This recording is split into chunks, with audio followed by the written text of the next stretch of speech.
The brutal murder of witness D, a key witness that testified before the Madlanga Commission and exposed the extent of the alleged rot in the city of Ekurhuleni, has left the nation reeling.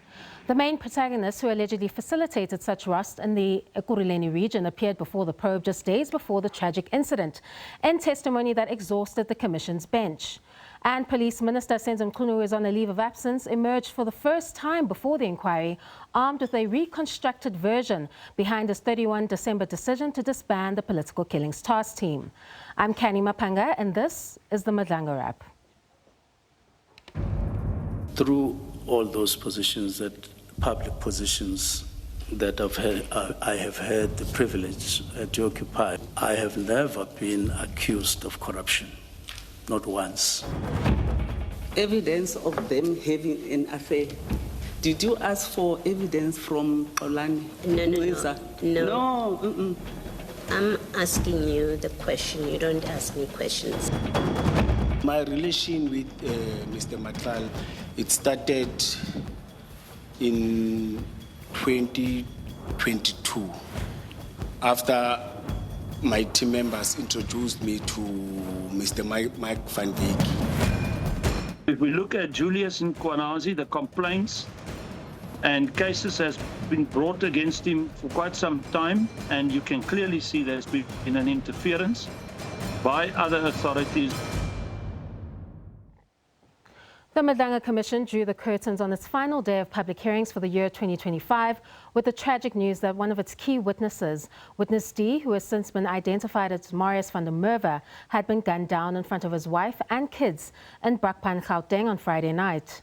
Van der Merwe's testimony blew the lid off on the alleged extent to which criminality had engulfed the city of Ekurhuleni in evidence that began with allegations surrounding the Blue Light saga and then escalated to a dark web of allegations which included murder. Van der Merwe testified on an operation he was roped into, which sought to recover stolen goods, but eventually led to the murder of a shop owner and the subsequent alleged cover-up of the act. The chilling evidence fingered now suspended acting EMPD chief, that is Commissioner Julius Mkhwanazi, as the one who arrived at the scene, allegedly guided the members on how to clean it up, and allegedly tasked Van der Merwe with the job of disposing the body. Shortly afterwards, they returned to where we were. JD Mkhwanazi said that we needed to throw the suspect's body into a mine shaft or dump it into a dam. As he said this, he looked at me. Viandre then in turn informed me that I must take the body and dump it. They will show me where and that I should relax. Since my vehicle is marked, Viandre said it won't attract any attention. Van der Merwe's testimony was put to Julius Mkhwanazi when he appeared before the Commission on Wednesday, and 2 days later, Van der Merwe is no more. This tragedy has raised discourse on the safety of witnesses, possible reforms to the Commission's rules, as well as what the possible links to the murder of Van der Merwe could be. To unpack this, I am joined by Chad Thomas of IRS Forensic Investigations that has quite a lot of information about this particular region and the circumstances surrounding this tragic event. Thank you so much for joining us, Chad, and welcome to Connecting the Dots. Kenny, good evening to you and to the viewers, and thank you for the invitation. I think firstly, I think where we can start is, do you have any idea how the wife and kids of Marius van der Merwe are doing at this stage, as well as his loved ones, following those tragic events? And we know the wife and kids were there and they saw it happen in real time, this tragic incident. I've chatted to Hein Kaiser today, who was very close to Marius and to the family, and he's been in touch with the wife ever since the incident. It's obviously an absolute tragedy for them, and they're in a very bad position at the moment, which is completely understandable. But they're receiving a lot of support from friends, community, and from the security industry at large. Indeed. And tell us a bit about Van der Merwe as the person and the kind of work that he conducted in private security, particularly over his career prior to his passing. I only got to know Marius about 2 years ago in August of 2023, when he started working on a project with Hein Kaiser for Carte Blanche, which was to infiltrate some Zamazama's syndicates that were operating on the East Rand all the way up to the Johannesburg CBD. He was an active participant in that particular investigation that was conducted by Hein Kaiser and Carte Blanche. He took them in the tunnels, he introduced them to various players, and it seemed as if he was very clued up when it came to the operations of the different Zama Zama operators that are spread across the reef, but more significantly now on the East Rand, where he's been working for the last couple of years. And we're hearing from community members, particularly in his neighborhood, that he worked quite extensively in ensuring that that community was safe. I think anybody that's in the security field wants to ensure that their community is safe and that the larger community feels safe as well. That means that if you're protecting the extended community, the community closer to home will suffer the benefits of that, or benefit rather from that. He's been in the security industry a very long time. He comes from an industry that is plagued with bad actors. And it's unfortunate that there's so many working theories at the moment as to why he was assassinated. It's not just Madlanga Commission being raised as one of the potential motives. Speaking on that, Chad, because we were just wrapping up that final week of implicated persons before the Madlanga Commission, and of course it included the city of Ekurhuleni, particularly the now suspended acting EMPD police chief being Julius Mkhwanazi. We know on Wednesday, at the tail end of his appearance, that statement of Witness D, which we now know to be Marius van der Merwe, was put to him with respect to the allegation that he allegedly covered up that particular murder incident. So many have instantly speculated and drew links between that testimony of van der Merwe and his death. But we know that, as you've mentioned now, that he worked in highly dangerous terrains, including that of Zama Zama mining, and that there are other possible links to these tragic events. Can you take us further into that? So first and foremost, coincidence in the world of investigations isn't something that we take very lightly. And the fact that he was assassinated on the very last day of the Commission of Inquiry, the same week in which we heard testimony from Mkhwanazi, does lead people to speculate that perhaps there is this direct link to the assassination and the testimony from Mkhwanazi. If we go back to the testimony that was given by Witness D, Marius van der Merwe, it was exceptionally chilling. And so it's probably the most chilling testimony we've heard to date, where people are being asked to dispose of bodies of people that are either suspects, victims, witnesses that have been killed by people that are acting in a manner which is totally unacceptable in this kind of a democracy, in this country where law and order should be held to such a high standard. And if the instructions came from the most senior member of EMPD to Marius to dispose of a body, it is one of the most concerning things to have come out in South Africa since the days of the Civil Cooperation Bureau and the flood class units, where you have these rogue units committing murders and then disposing of bodies. It's seriously, seriously chilling. Indeed, and we know that there are other possible links that we're hearing from sources on the ground that are being explored, not only by private security that are looking over this and forensics, of course, but by the South African Police Services, because we understand that in the course of doing that Zama Zama mining operations, or the success of his operations in that regard, have gained him some enemies in that particular space as well. Is that true?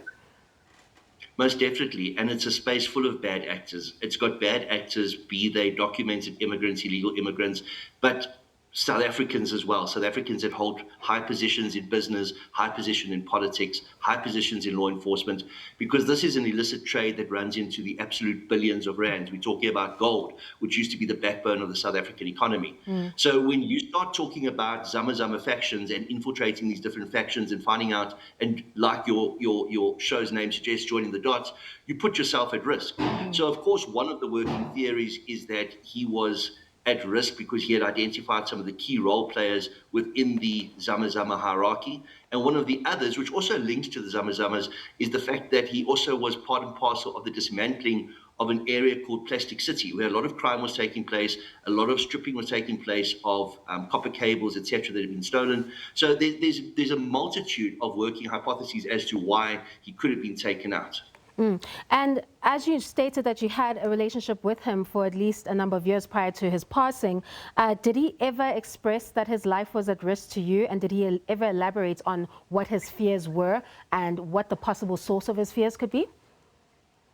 Never to me directly. We weren't on that kind of a personal basis. I knew him through Hein Kaiser. Hein had set up a group between us where we could discuss various intelligence and investigation issues.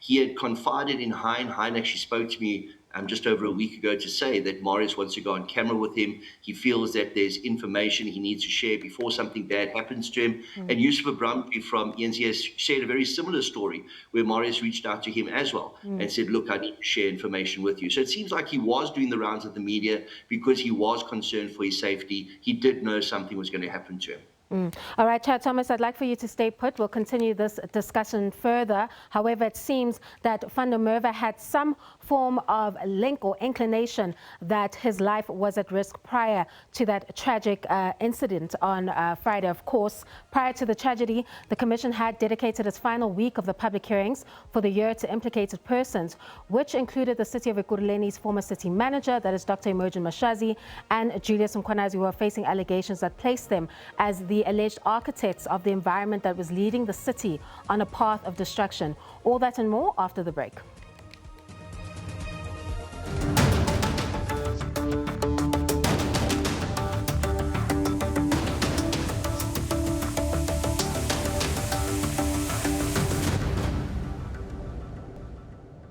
Now, former Ekurhuleni City Manager Dr. Imogen Mashazi was first up on the hot seat to answer to allegations that she shielded Julius Mkhwanazi from accountability amid a slew of allegations under his reign. However, instead of dealing with that evidence directly, Mashazi chose to take a different route and offer some allegations of her own against two individuals who appeared before the probe and implicated her in alleged wrongdoing. That is suspended EMPD Chief Isaac Mapiyeye and EMPD spokesperson Lieutenant Colonel Ekurhuleni City. Not only did Dr. Mashazi allege that there was a pervasive culture of sexual abuse, sexual harassment of junior women officers in the city, but she fingered Mapiyeye as an alleged perpetrator and as someone who engaged in improper conduct with what she described as his quote-unquote angels. Dr. Mashazi even went to the extent of alleging that Tipa was an angel and suggesting that victims of alleged sexual assault should be brought before the probe, a suggestion that did not sit well with the Commission. You brought up these issues, and I submit, for your own, and forgive me if my choice of words is not right, ulterior purposes. And when you are confronted with them and you are asked to clarify, then your response that the victim must come. This Commission is not interested in subjecting victims to secondary abuse, which appears to be a solution to the problem as far as you are concerned. If you couldn't speak to them as a city manager, a person of your seniority, involving junior members in the force, you ought to have applied better judgment before you drag their names before this commission. And when you can't answer the questions further, you then say they must come themselves and speak to these issues. They never invited themselves here. And why should the commissioners do? That's highly responsible of you, Dr. Mashazi. Can I remind you that in terms of the invite to this commission, I was afforded an opportunity to call any witness if I want to. And I have chosen to call this witness to come and testify on the issues that I've raised, especially the issue around rape and the issue around harassment. But unless I was limited not to invite certain witnesses. No, you ask witnesses to be called to speak on your behalf. An allegation of rape by a junior member in the force has got nothing to do with you. And that witness can't come and testify to that issue because you did not suffer that indignity. So you misunderstood the rule, because clearly you understood it to mean you will throw mud at everybody, and if it doesn't stick, you will get a witness drag some witness out of a hole to present them before this commission so that your personal objectives are met. That's not what the rule intended. It intended for you to be able to call witnesses in your defense. Now, Dr. Mashazi refused to be drawn into the alleged conduct of Julius Mkhwanazi, even though she was the primary accounting officer at the time. While Mashazi was called to account for her perceived inaction during her tenure in the face of serious allegations, Mashazi passed the buck to her fellow HODs, branding it as their responsibility. One of the key allegations is that she shielded Julius Mkhwanazi in the Blue Light saga. It is alleged that Julius Mkhwanazi allegedly facilitated the registration of the private security vehicles of alleged cartel member Vusimuzi Cat Matlala's company, subsequently opening the door for the attainment of blue lights, an allegation he denies. I started my statement with the words, to the extent that Mr. Matlala may have done so. We said possibly. Yeah, if now Mr. Matlala, I said to the extent he may have done so. It was through your facilitation, through the registration of these vehicles in the city's name. And I'm not saying he did. I'm saying if it is found that he did, that was made possible by your action here of driving this registration of vehicles in the city's name in circumstances where the city was not even in possession of those vehicles. You can at least accept that. May I say something to the commission? Yes. I, Julius Mkhwanazi, I didn't facilitate any process of installing, putting, and branding those vehicles. Installing blue lights or facilitating in terms of putting blue lights or branding those vehicles. I did not do that. What I did is to approach Chris so that we can have an add into our fleet. And that I accept. And I approach Vus, that I accept. You see. And I've accepted maybe for 2 hours yesterday. Even now, I still say that. I do accept that. Not the one of putting blue lights, installing blue lights and what. That is not within my powers. Julius Mkhwanazi, however, did admit to receiving payments from Matlala to the tune of at least 70,000 rand, opening up the possibility that his alleged facilitation of the registration of the vehicles, which would make it easy to attain blue lights, was rewarded with an alleged gratification. This as it appears that the Memorandum of Understanding purportedly between the EMPD and CAT VIP Protection Services, as well as Medicare 24, sought blue lights, a proposition he denies.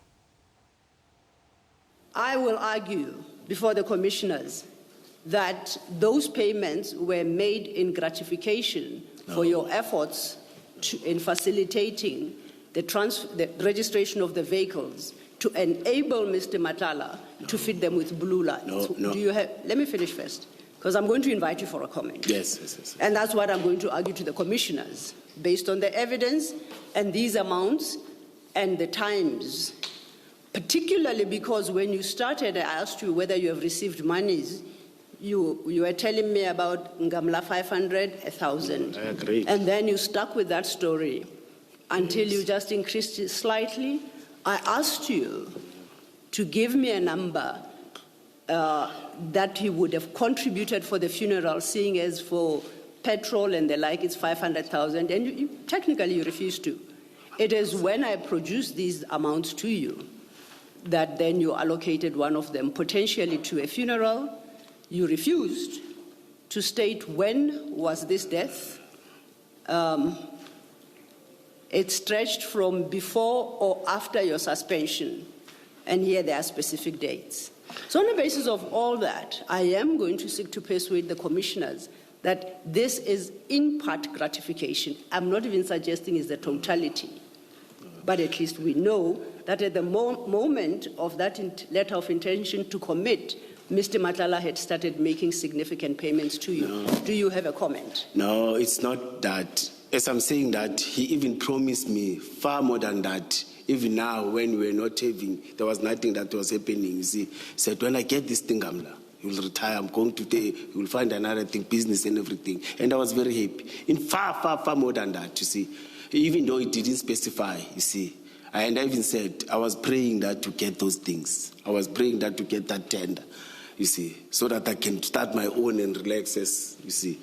This is, in fact, to him, it was just nothing. It has nothing to do with that, you see. There was something which is bigger than this, you see.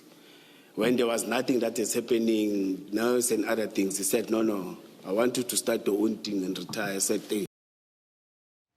The grand finale to the testimony of implicated persons this week would be that of Police Minister Senzo Mchunu, who is at the center of this probe. This, as Mkhwanazi, who is on a leave of absence, triggered the 6th of July media briefing of KZN top cop, Lieutenant General Madlanga Commission after he disbanded the political killings task team, a move that surprised SABC's top officials and led to a slew of allegations that necessitated the birth of the Commission of Inquiry into allegations of criminality, political interference and corruption in the criminal justice system. Mkhwanazi seemingly came armed with a reconstruction in order to advance a rationale behind his decision to disband the PKTT immediately as one of integration, not a disbandment. The manner in which he took the decision and the circumstances surrounding it would, however, not allow that contention to thrive, but instead led to more questions from the bench. Your immediately is an adverb. So which verb in your sentence does it modify or does it relate to? That's where I want to be sure of what exactly you mean. Because as the sentence stands, it follows immediately after the verb disestablished. And ordinarily, I would read that to mean that you want the task team disestablished immediately. So the immediately relates to disestablished. So that's what must happen immediately. Now, with those views and a little bit of grammar insofar as I understand it, can you try to explain and make me understand your use of immediately? It says immediately, yes. Yes. But then, because I understood that immediately is a process, it denotes a process, there would definitely be a process which the National Commissioner needs to speak to or respond to. It is immediately, but pointing to two futuristic events. This pattern would continue as the instrument Mkhwanazi sought to advance as the source of his decision would run counter to the circumstances leading up to the decision, such as the work study report. I'm going to put to you, Minister, that you are misinterpreting what Colonel Murray said in both his work studies, and you are incorrectly using those work studies to justify your decision to disband the PKTT. Because nowhere in any of those work studies did Colonel Murray say the PKTT must be disbanded. What is your answer? My answer is that in the conceptualization of specialized units, it was expressly said that the proliferation or the existence of a number of task teams is not ideal. In other words, is not an ideal situation within SABC. Let's establish specialized units. And when they established specialized units right from 2019, right in 2024, even in their assessments, they then established one of those units at a level called serious and violent crimes. It is in the structure from 2019, especially in 2020. I showed you the structure. And in that, or under that, serious and violent crimes, you have what they call the section. The section is called murder and robbery. And under that murder and robbery, as mandates thereof, they put sub-units. One of the sub-units that they put there is political killings. And of course, police killings, which we identified clearly yesterday. So it is expressed, not interpreted. It is expressed in black and white throughout 2019 and 2024. It's written down. And I did indicate that I had a chat with former Commissioner Stoll on the matters who indicated similar views when we had a chat on these matters. So if PKTT is a unit within the murder and robbery unit, it's a structure within, how does that square up with his disbandment? Because surely then all that means is that it will exist, but it will form part of the murder and robbery unit. So it will be a team within the murder and robbery unit. How does that square up with its disbandment? It square ups in the sense that it will cease to exist in the form that it is existing now. Mkhwanuzi's continued efforts to bring in elements that form the basis of his decision continue to raise alarms as to why those factors excluded the SAP's top management, why it excluded the IMC's minutes that resolved that the PKTT should continue doing its sterling work, and why his decision only extended to the PKTT but not to the other task teams that remain in existence. In addition, Mkhwanuzi's lawyers' attempts to go beyond the scope of the evidence that was led and begin the police minister's defense to the alleged motives behind his decision in a bid to disassociate himself from the alleged middleman, Brown Mkhotsi, and the underworld raised the eyebrows of the nation. We continue our discussion with Chad Thomas of IRS Forensic Investigations. Chad, thank you for staying with us. You've heard some of those clips of the Police Minister Senzo Mchunu, and I'm sure you got a chance to look at his testimony. It seems that the minister went back and sought to find any possible instrument that could rationalize his decision, but that strategy seems to have failed because it is out of harmony with the facts on the ground and the circumstances of that said decision. Yeah, very much so. If we look, before we concern Mkhunu, take our hat off to a hero that emerged this week, Advocate Slew in her cross-examination of Julius Mkhwanazi. She was able to get him to concede on certain points. Whereas when you look at Mkhunu, he doesn't want to concede. He is sticking to his guns that he disbanded this unit and that he disbanded this unit and for a variety of reasons that he believes gives validity to what we now believe to be an unlawful instruction. Why he's sticking to his guns, I do not know. He has conceded that it was his decision alone, but he does talk to the influence that he saw on social media from people such as Patricia Bashale, from people like Mary de Haas. He does elaborate ever so slightly, but then maintains that what he did was justified because of this murder and robbery component that has a subcomponent of political killings. It also has a subcomponent of taxi killings, a subcomponent of CITs, and it doesn't really make sense to us that are on the ground involved in law enforcement. We'll get to some of those instruments that he brought in, such as the abuses of the PKTT, etc. But it seemed that from the beginning there was a reconstruction because he specifically changed the language from disbandment to integration. But the question that emerges is that if one of those reasons that the PKTT was disbanded was because of the alleged human rights abuses that was brought to his attention by the likes of Mary de Haas, then why would you take a team that is accused of alleged human rights abuses to another unit within SAPS? Does that not defeat the purpose? Would it not be better to have instigated an investigation into the particular team instead of reintegrating a team that you think is facing serious allegations of human rights abuses and then taking them to murder and robbery? Look, it doesn't make sense, the whole narrative of reintegration.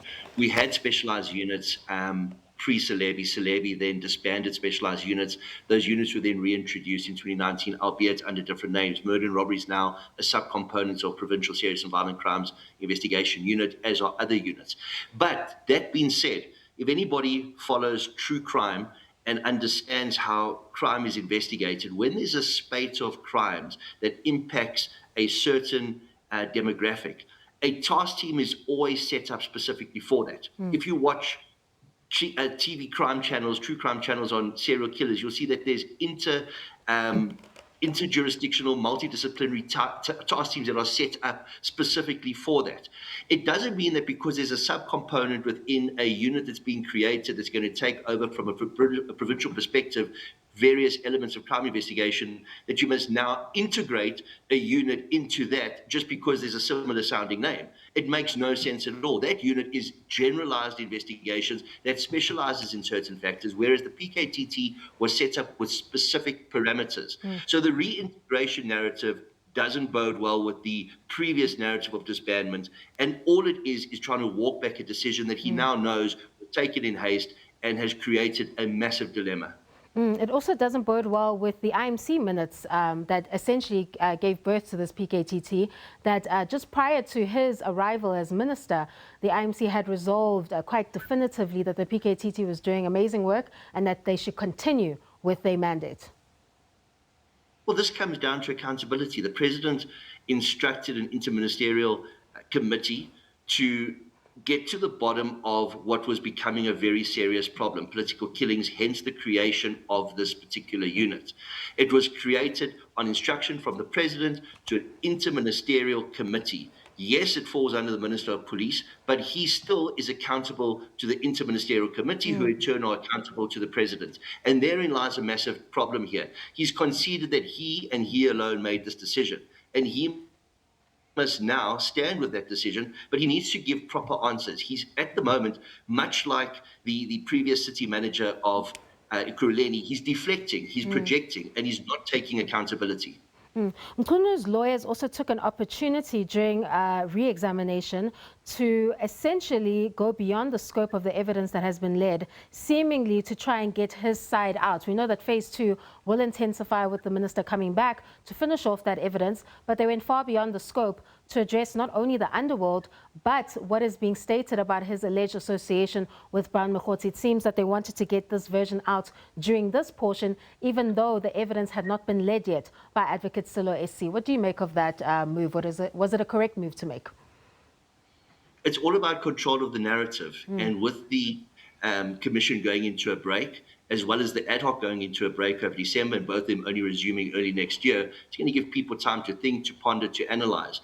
And one wants to put a narrative out there so that you can build on that narrative. And I think he learned a lot from what happened at ad hoc, bringing him into this Madlanga Commission, because like you've so correctly noted, much of the narrative has been skewed now from disbandment to integration. And it's a very interesting dynamic we're seeing at play. We're seeing politicians at their best. Do you think the police minister will make it out of this unscathed, and whether he'll be able to retain that political career or his career in public office in light of the kind of evidence that was heard this week, the kind of reconstruction, it seems, that was put forth this week, and the sentiments that have been shared since by the Commission's bench, who failed to find harmony with his assertions and the facts on the ground?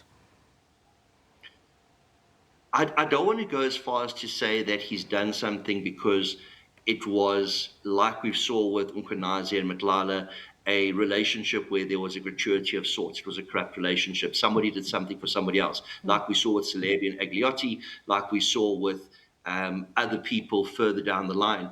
This is not the case at all. This is somebody who I think was committed to the job, but came in and didn't realize just what he was taking on. I think he was way out of his depth. He may be a career politician. He may have been very good in the other senior positions that he's held as a minister, but this particular portfolio was not for him. He's not going to come back to this portfolio because the decision he made was not a decision he made with the blessing of the president. It was not a decision made with the blessing of other ministers that should have been consulted, as well as the operational heads of SABC. Indeed. Chad Thomas, thank you so much for your time. We value your input on the evidence of Police Minister Senzo Mchunu, who is now on a leave of absence. Now, we expect that when phase 2 intensifies, that the Police Minister is one of those implicated persons that will be called back to complete his testimony. But for now, the portion that will be included, rather we expect to be included in the prelim report, will be that portion that includes the disbandment decision itself. We'll get into that prelim report and the implications of it, and whether or not it will be released to the public after the break.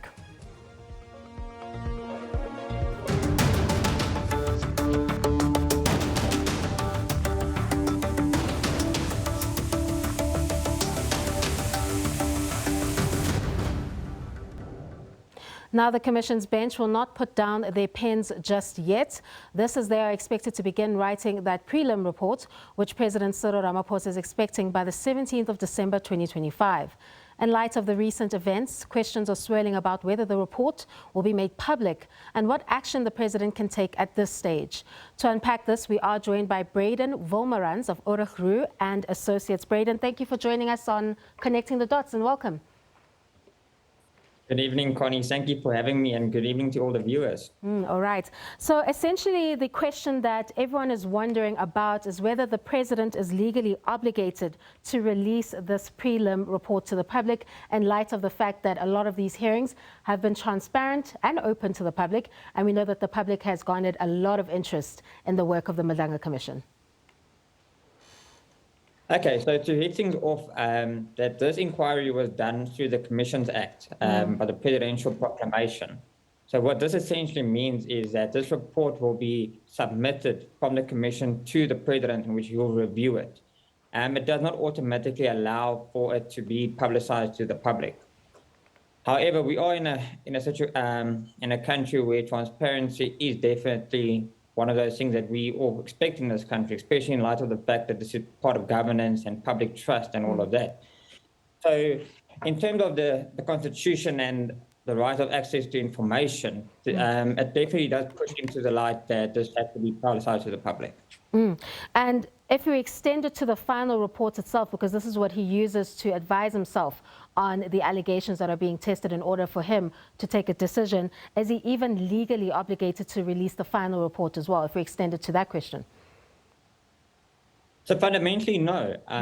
It will be released also to the Speaker of the National Assembly as well as to the Chief Justice. But it still remains a discretionary aspect for the President to decide whether he wants to release a report or not. However, there is factors that need to be taken into consideration, such as with the well-known matter now where witness D was murdered. So the factors of withholding that information could be because of public scrutiny, national security, risk of witnesses or any third parties in this matter. And speaking on that discretion that the President enjoys, do the public have a right to challenge or legally challenge this discretion in a court of law on whether or not he releases the reports? Absolutely. There is definitely a mechanism for the public as well as for the media to challenge these for the release of this report. That mechanism is the PIA Act. So what happens will be that they will submit to the President to release this report. However, he needs to give justifiable reasons for doing so. If he does not give justifiable reasons, that can be taken on appeal, not on appeal, excuse me, on review or on an application to compel basis, in which the court will then decide whether the reason given by the President is if it is justifiable and whether he's actually got any reason for doing so. If he just merely says that he just doesn't want to release it, then the court will compel him to release it. Is it justifiable for the President to state that the prelim report would not be released because of this issue of the safety of witnesses? Is there a compromise that can be reached on that particular issue? Because we know that one is coming up, because we know he's expecting it by the 17th of December 2025. At this point in time, I believe that there is definitely ground for the President to withhold that information from the public at this point in time. It has to be first reviewed by the President, and it will be first considered by the President before we made a final report, in which it will be also sent to the Chief Justice and the Speaker of National Assembly. So at this point in time, I do believe it's definitely in the best interest of the President to withhold it for this moment in time, but it will probably be released on court application at a later stage. And to what extent, Braden, can the President act on this particular report? Can he ask a minister, for example, based on what he sees in the prelim report? Can he recommend prosecutions, or does he have to wait until the Commission finishes its final report before he takes any action? So the President can definitely act on the findings of the inquiry report, now the interim report. He can definitely reshuffle the cabinet, and he can also remove a minister from office. This is all delegation powers that he's got, in which he can make those decisions. However, he needs to exercise caution when doing so, because if there is any discrepancy between a preliminary report and a final report, he will be subject to judicial scrutiny. With prosecution will need to decide whether there's enough evidence before them and if they can prove their case beyond reasonable doubt. If they can do that, definitely the prosecution can take part in this matter and they can prosecute. So he can definitely refer it to prosecution. And lastly, Braden, we know that there are a number of implicated persons that are going to be featured in the prelim report. We don't know if there's going to be definitive findings against them, but we know that they're going to feature to some extent. We know that a lot of implicated persons will want to have a right to challenge or review any of those findings, even if it is the final report, prior to it, I guess, being taken as the final solution regarding this question that it's being probed on. So should he act on the prelim report while a large part of it is actually still reviewable? Are those decisions null and void if he does take that action at that stage? No, at this point in time, he definitely can make his decision and it can be reviewed by the person that is affected by this. However, the court will then have to determine whether the decision was made correctly with the information that's currently before it. Remember, this interim report is a progress report, so it's only going to consist of all the facts before the commission, and it has not made any findings as of yet. And just quickly, Braden, before I let you go, when the commission does its final reports, we know that it's not binding. So for implicated persons who differ with the report, do they have to challenge it in a court of law? But because of its binding nature, can they just sit and wait it out? What is the options for an implicated person if an adverse finding is made against them in this final report? If there's an adverse, if there's a decision made against these people this time already and the findings are in the report that shows and implicates them, then definitely they should definitely take it on review and they should consider their legal positions and what's available to them to take it on review. I wouldn't want to be a tough person that's implicated and not exercise my legal rights in terms of what I can do to be unimplicated from these things. All right, thank you very much. That was Braden Volmarans of Ekurhuleni and Associations, basically giving us the legal implications of the prelim report should it be released to the public. And if the president chooses not to do so, it is because he is not legally obligated to give that report or its findings, if there are any, to the public. Of course, there'll be implicated persons there who may want to review anything that is stated there. However, at this stage, there isn't any detail surrounding whether or not that particular report will be public. But as Braden has stated, the president is not legally obligated to do so. It's been a whirlwind of testimony before the commission, which has so far revealed the extent to which criminality lingers around our criminal justice system, threatening the safety and security of our nation, as well as how connected and protected the underworld has to be in order for organized crime to thrive. The Commission has made it through its first half and is expected to continue next year with an intensified Phase 2 of evidence, with a final report expected in March 2026. Happy holidays, and let's meet again next year when the hearings commence to unpack further evidence set to be heard by this crucial probe.